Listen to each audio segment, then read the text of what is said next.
Welcome from Geneva, and I'm here today with my friend Burak, aka the Wrist Guy. Hi guys. We're going to talk about first impressions of the new Rolex releases. It's a bit different than last year because we actually have something Rather untypical of Rolex. Yeah, two things actually. Yeah. So we have a completely new model called the 1908. It's a more elegant, more dress watch type of piece. Yeah. With an open case back. And the open case back is actually the second very new thing that we haven't seen from Rolex ever. Right? Ever. No, Rolex typically does never do open case backs. There have been like aftermarket mods where you could do that, but from factory was never the case. And the other thing is where we have the open case back is on the new overhauled Daytona line. So the Daytona has gotten an update. Somewhat of an update. Yeah. We don't really know how much that update really is, but actually it's still 40 millimeters, but the Platin Daytona has an open case back now.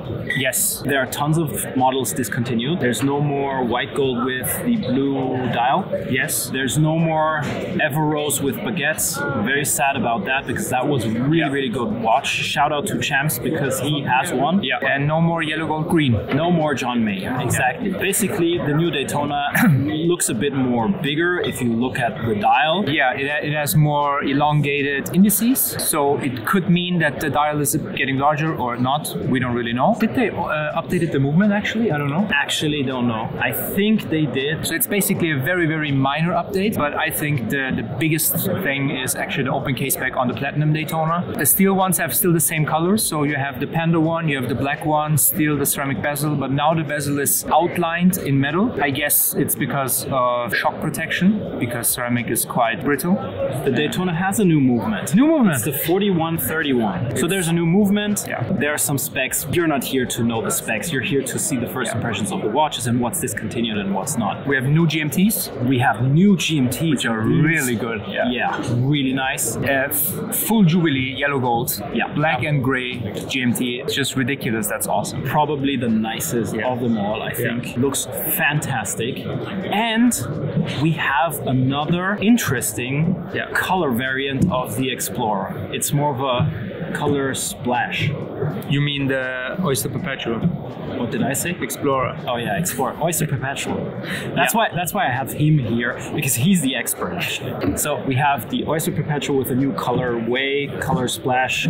It's like a color splash. It has like colored dots on there, and the dots reflect the colors that were available previously on the Oyster Perpetual. So now you can have all the colors at once, probably with the wait list of all of them combined. So if you've watched the Watchfinder video reaction to the trailer or the teaser trailer to Rolex, they were talking about everything's gonna be in titanium, which was a joke, obviously.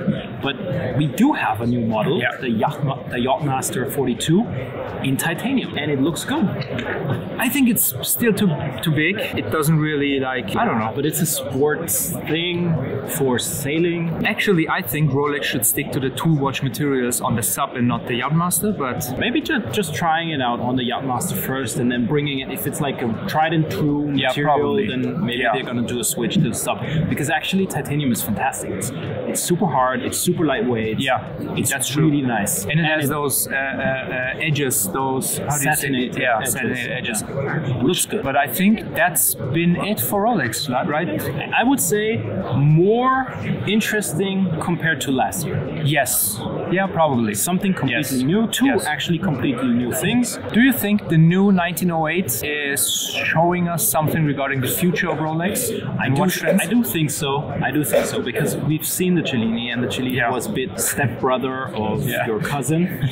So now we have something completely new, and it's totally in line with the current zeitgeist. I think they nailed it with the small seconds. I think they nailed it with the dial. I think they nailed it with the color and the whole composition. And I think that maybe if we start dreaming, maybe we will see an annual calendar or something like that in the future. Like the old 1940s back. Oh yeah, that would be fantastic. Yeah. But I think only time can tell, and maybe we'll see something similar next year. I don't know. We'll do another video next year, so we'll see. That's it.